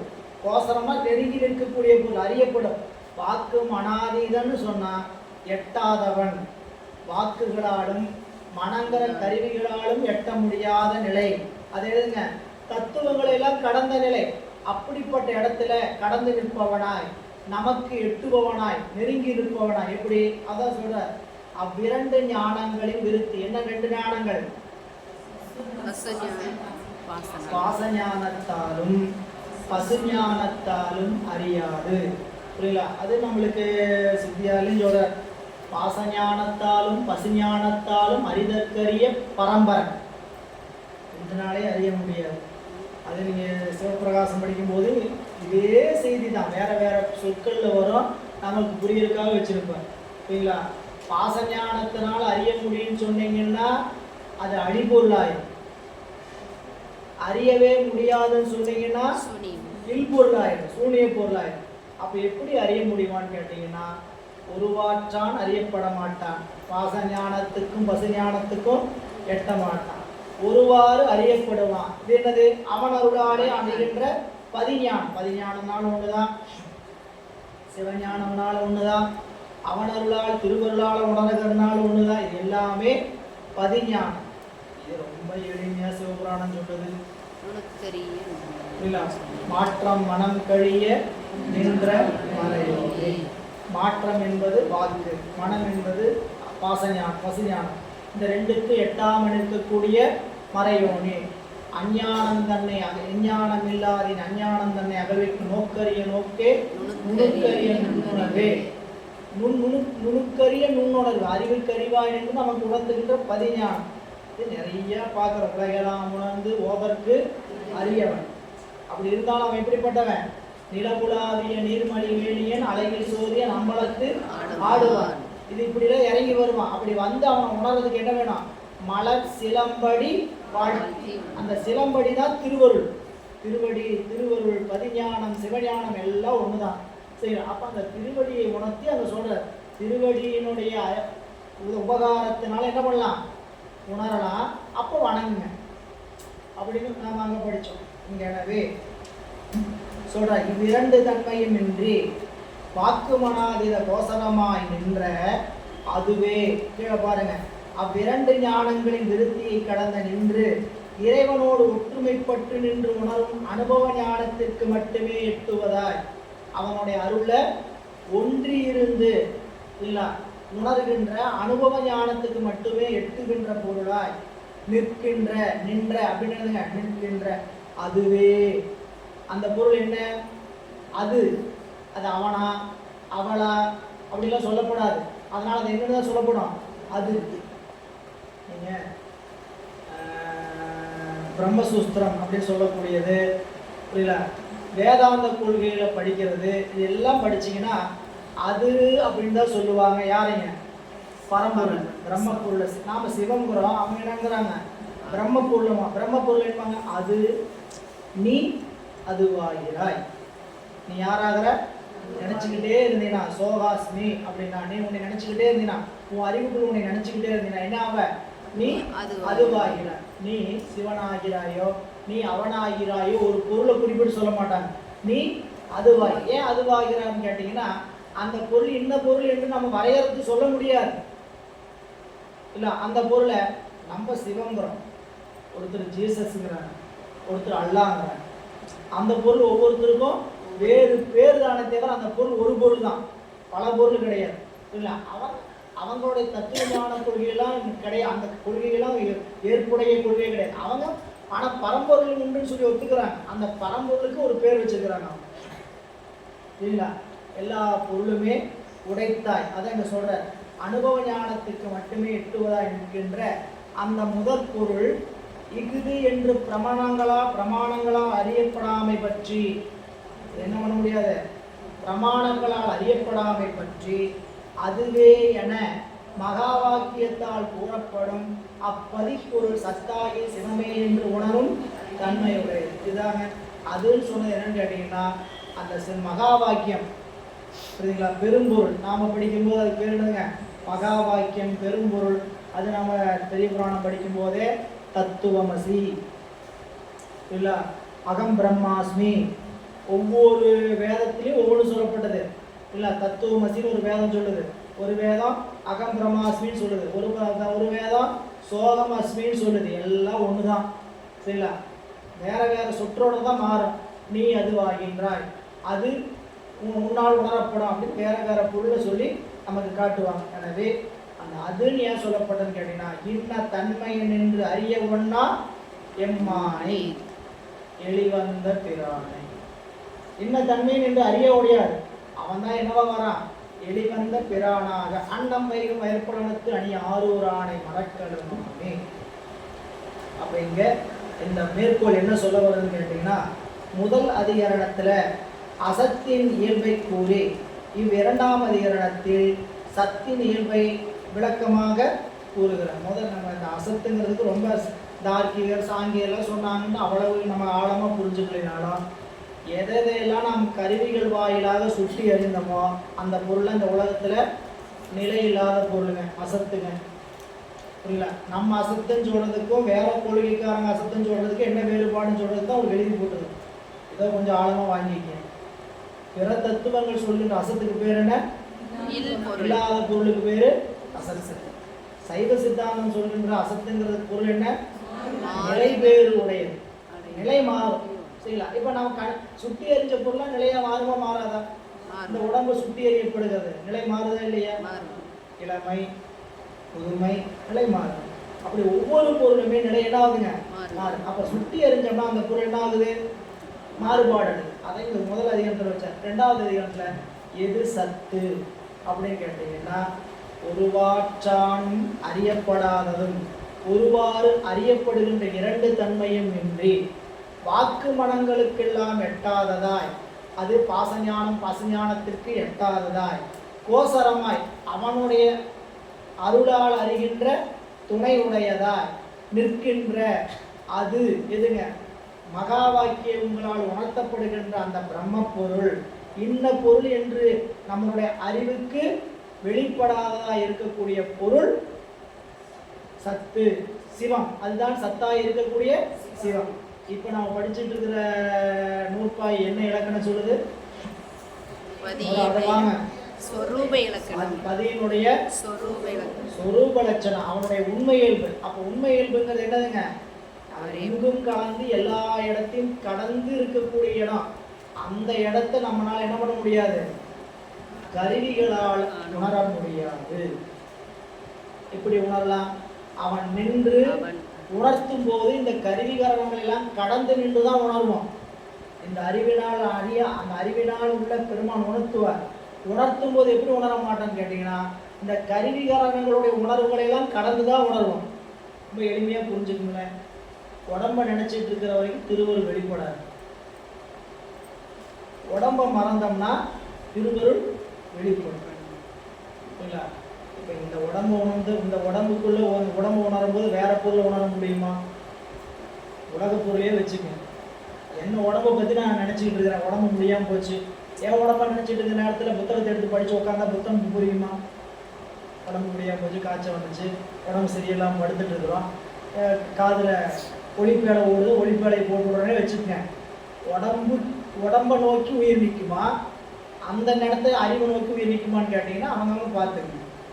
இல்லை, அப்போ நம்ம எளிமையாக விரும்பிக்க வேண்டியது என்ன கேட்டிங்கன்னா, உடம்புக்குள்ள அகப்பட்டு உடம்பை பற்றி உயிர் அறிகிற வரைக்கும் சிவத்தை அறியவே முடியாது. ஏன்னு கேட்டிங்கன்னா அவன் தத்துவத்தை கடந்து இருக்கிறான்.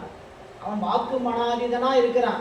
வாக்கு மனாதீதனாக இருக்கிற பொருளை போய் வாக்கு மனங்களுக்குள்ள நின்று நான் காண போகிறேன்னு நினைச்சா எப்படி காண முடியும், எப்படி உணர முடியும்? அப்போ உணர்றதுக்கு என்ன வழி? அவன் நம்மளோட தான் இருக்கிறான். அப்போ இருக்கக்கூடிய அந்த கலப்பை உணரணும்னா நம்ம என்ன ஆயிருக்கணும்? இந்த வாக்கு மனங்களை எல்லாம் துண்டுபட்டு நிற்கணும். கடந்தனா என்னென்ன கழட்டி விட முடியுமான்னு கேட்டீங்கன்னா கழட்டி விட முடியாது. இதோட தான் இருக்கும். இதோட பந்தப்படாமல் இருக்கிற நேரத்தில் அவனை உணர்வோம். இதுதான் சிவபூசை. இவனோட பந்தப்படாமல், இந்த உலகத்தோட பந்தப்படாமல் இருந்தீங்கன்னா அந்த நேரத்தில் சாமி என்ன பண்ணுவாருங்க, அங்கே ஒரு உணர்வை அவரை உணர்ற உணர்ச்சியை கொடுப்பார். சரி, பந்தப்பட்டு நிற்கிற வரைக்கும் உடம்பு தெரியும், உலகம் தெரியும், எல்லாம் தெரிஞ்சுக்கிட்டு இருக்கோம். சிவம் தெரியாது. இந்த நூற்பால மேற்கோள் என்ன சொல்றாருன்னு கேட்டீங்கன்னா, இந்த ரெண்டு மேற்கோள் சொல்ல வந்த மேற்கோள் என்னன்னு கேட்டீங்கன்னா, இறைவனின் இயல்பு, உண்மை இயல்பு வாக்கு மனாதில கோசரமாய் வாக்கு மனங்களுக்கு எட்ட மாட்டான். அப்படின்னா பாசஞானத்திலும் பசுஞானத்துக்கும் எட்ட மாட்டான். கோசரமாய் நெற்றில் எப்படி எட்டுவான்? பதிஞானத்தினால் அறியப்படுவான். இது மேற்கோள், ஆசிரியர் சொல்ல வந்த கருத்து. அவன் பதிஞானத்தினால் அறியப்படுவானோ அறியப்பட மாட்டானோ, பாசஞானத்திலும் பசுஞானத்தாலும் அறிய முடியாதா அப்படின்னு ஐயம். பாசஞானத்தினாலேயே அறிய முடியும், பசுஞானத்தினாலேயே அறிய முடியும் என்பது தடை. புரியல? கருவிகள் வாயிலாக இந்த உலகத்தை அறிஞ்ச போது ஏன் இறைவன் அறிய முடியாது? கருவிகளை வச்சுதானே உலகத்தில் அத்தனை பொருளை அறியறோம். அப்புறம் ஏன் இறைவன் அறிய முடியாதுங்கிறீங்க? பாசஞானத்தினாலும் பசுஞானத்தினாலும் இறைவனை அறிய முடியும் என்பது தடை. இல்ல, அறிய முடியாது என்கின்ற மேற்கோளை நிறுவுவது ஏது என்ன சொல்றாருங்க? பிரகாசத்தினுக்கு பிரகாசிக்க வேண்டுவது இன்மையானும், அப்பிரகாசத்தினுக்கு பிரகாசம் இன்மையானும். சரி, இங்க பிரகாசம் அப்பிரகாசம் என்ன சொல்லுதுன்னு கேட்டீங்கன்னா, கீழே பாருங்க. உறுதியாய் இன்னத்தன்மை உடையது என்ற வாக்கினால் ஓதப்படுவதாயும் மனத்தினால் உணரப்படுவதாயும் உள்ள பொருளுக்கு. சரி, அதோட பொருளை அப்புறம் படிக்கலாம், சும்மா எளிமையாக வாங்குவோம். சரிங்களா? இறைவனை வாக்கு மனங்களால் அறிய முடியாதுன்னு வச்சுக்கோங்க. என்ன சொல்றாரு? வாக்கு மனம் என்று சொல்லக்கூடிய பாசஞானத்தினாலும் பசுஞானத்தினாலும் அறிய முடியாதுன்னு சொன்னா, அப்புறம் எதுக்கு இந்த உயிருக்கு சாதனை? இந்த உயிருக்கு எதுக்கு சாதனை? சாதனை எதுக்கு? நம்ம செய்ய வேண்டிய சாதனம் பெற்று, உடம்பு பெற்று, சாதனத்தை பெற்று சாதனை செய்ய வேண்டியது எதற்கு? உடம்பறியதற்காக, நம்ம அறியறதுக்காக. இந்த உடம்பை தாண்டி, உயிரை தாண்டி, இந்த உயிர் என்ன, இந்த உயிர் ஏன் இப்படி இந்த உடம்போடு அகப்பட்டிருக்குது அப்படின்னு நம்ம அறிவுக்கு எட்டுறதுக்கான சாதனத்தை கொண்டு சாதனை செய்யணும்னா அதை கொடுத்ததுக்கான ஒரு காரணம் இருக்கணும்ல. இவனை அறியவே முடியாதுன்னு சொல்லிட்டாங்கன்னா இந்த சாதனத்தினால என்ன பயன்? இந்த கருவிகரணங்களை கொண்டு அவனை அறிய முடியும்னு சொல்லிட்டீங்கன்னா, புரியல? சாதித்து பெற வேண்டியது என்ன சொல்ல வர அந்த இதன் பொருள் பாருங்க. உறுதியாய் இன்ன தன்மை உடையது என்ற வாக்கினால் அறிய ஓதப்படுவதாயும் மனத்தினால் உணரப்படுவதாயும் உள்ள பொருளுக்கு. 6ஆம் நூற்பாவில் இறைவனை பற்றி தெரிஞ்சாச்சு. இல்லை, எப்படி தெரிஞ்சாச்சு? வாக்கினாலும் ஓதப்படுவதாகவும் மனத்தினாலும் உணரப்படுவதாக இருக்கிற பொருள் வச்சுங்க. சிவத்தை அப்படியே கன்சிடர் பண்ணுங்க. அவன் என்ன பண்ண முடியும்? வாக்கினால் ஓதி அறிஞ்சுக்கலாம், மனதினால் உணர்ந்து அறிஞ்சுக்கலாம் அப்படின்னு வச்சு கன்சிடர் பண்ணுங்க. அப்படின்னு வச்சுக்கிட்டீங்கன்னா என்று சொல்லக்கூடிய பொருளுக்கு பின்பு சாதனைகளில் கூறப்படும் சாதனங்களை எல்லாம் கொண்டு அறியப்படுதல் வேண்டாம். அவனை போய் சாதனை பண்ணி தான் தெரிஞ்சுக்கணும், அப்படிலாம் முயற்சி பண்ணி தான் தெரிஞ்சுக்கணும். எதுக்கு சாதனை எல்லாம்? இப்போ என்ன தெரிஞ்சுச்சானுன்னு கேட்டா, அறிவியலால் அவன் அறியப்படுவான் அப்படின்னு தெரிஞ்சு போச்சு. புரியல?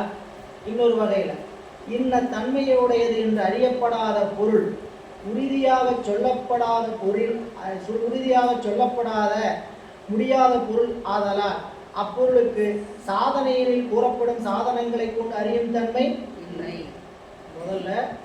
முதல்ல சொன்ன ஸ்டேட் என்னன்னு கேட்டீங்கன்னா, இன்ன தன்மை உடையவன் வாக்குல அறியறோம், மனதில் உணர்றோம்னா சாதனையில் சொல்லக்கூடிய சாதிச்சு பெற வேண்டிய பொருள் ஒன்று இல்லை.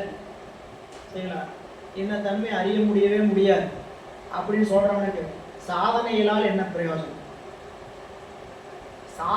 சாதனத்தினால் என்ன பிரயோஜனம்? இவனை அறியவே முடியாதுன்னு சொல்லிட்டீங்கன்னா, சாதனை அறிய முடியும்னு சொன்னீங்கன்னா சாதனம் எதற்கு?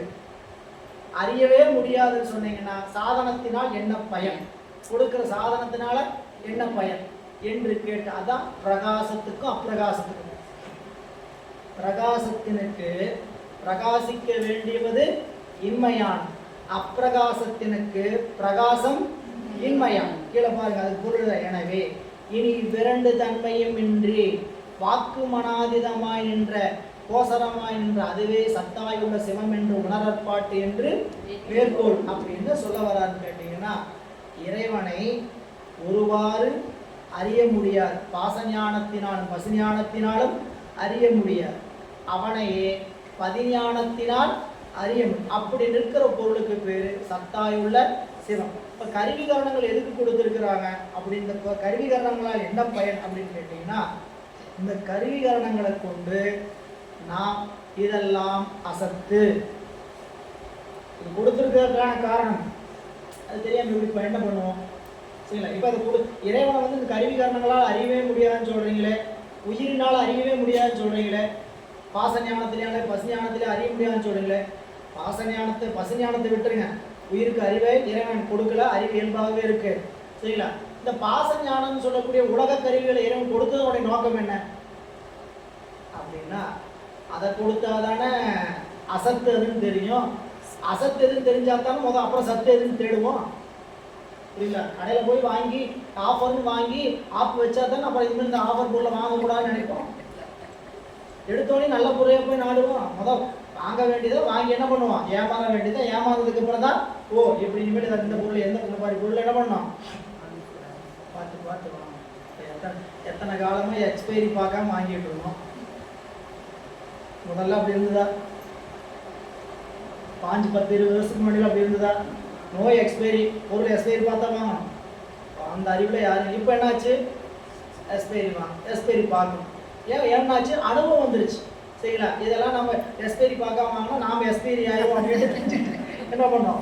எல்லாரும் எக்ஸ்பைரி பார்க்க வாங்கி அது பாதிப்பு வந்தது. பாதிப்புனால அதுக்கப்புறம் தான் அந்த கலப்படம். அந்த கலப்படத்தினால தான் அது எக்ஸ்பைரி ஆகிறதுக்கான காரணமே என்னன்னு கேட்டிங்கன்னா, அதில் ஏற்படுகின்ற கலப்படம், சாயப்பூச்சி, மற்ற இயற்கையாக வந்தபோது அந்த பொருளுக்கு என்ன இல்லை?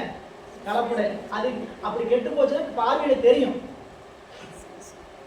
வெளிப்படையா சுண்டலை வந்து அது காலாவதியெல்லாம் பூத்து போக என்ன ஆகும்? பூச்சி பிடிக்க ஆரம்பிக்கும், பொட்டு பொட்டா உழுக ஆரம்பிக்கும். கண்ணில் பார்த்தா தெரிஞ்சிடும். இல்லை, எந்த பொருளாக இருந்தாலுமே அதுக்கு மேல் பூச்சி பூசாத வரைக்கும் என்ன ஆயிருதுன்னு கேட்டிங்கன்னா, வெளிப்படையாக கெட்டு போச்சுன்னா தெரிஞ்சுது. இப்போ என்ன பண்ணிட்டு இருந்தாங்க? வெளிப்படையாக தெரியாத மாதிரி முலாம் பூசி கொடுக்குறாங்க. உள்ள சொத்தை வெளியே சுத்த, உள்ள சொத்தை வெளியே சுத்த அப்படிங்கிற மாதிரி வெளியே பழப்பலான்ட்டு பூசி கொடுக்குறாங்க. தயிரே பாருங்க. சரிங்களா? அந்த வாங்கி வச்சோம்னா கட்டி மாறாமல் அப்படியே பிடிச்சி நம்ம வீட்டில் போடுறது அப்படி இருக்குமா? 2 நாள் 3 நாளில் கட்டி உடைய ஆரம்பிச்சு தண்ணி இதாகும். வெளியில் மில்கி மிஸ்ட்லேயோ இதில் வாங்கி வச்சிங்கன்னா அல்வா மாதிரி அப்படியே வெட்டி எடுத்து அப்படியே இருக்குது. எத்தனை நாள் ஆனாலும் என்னக்கா அப்படி அதை வச்சு தெரிஞ்சுக்க வேணாமா அதுக்குள்ள ரசாயனம் எந்த அளவுக்கு தேவையோ அது இருக்குதுன்ட்டு இங்கே வந்துடுவோம். இறைவன் இந்த 2 தன்மையும் இல்லாமல் அவன் வாக்கு மனாதித கோசரமாய் இருக்கின்றான்ங்கிறாரு. இனி எடுத்துக்காட்டு வேணும்பா. இது வரையும் பார்த்தேன். இன்னி சப்து அஸ்தலம் பார்த்தோம் இல்லைங்களா? பார்த்துருக்கோம். சரி வாங்க, தேனி முடிச்சுட்டு வாங்க. வழக்கம் போல் முன்னுரை பார்க்குற வரைக்கும் தேனி போயிடும்.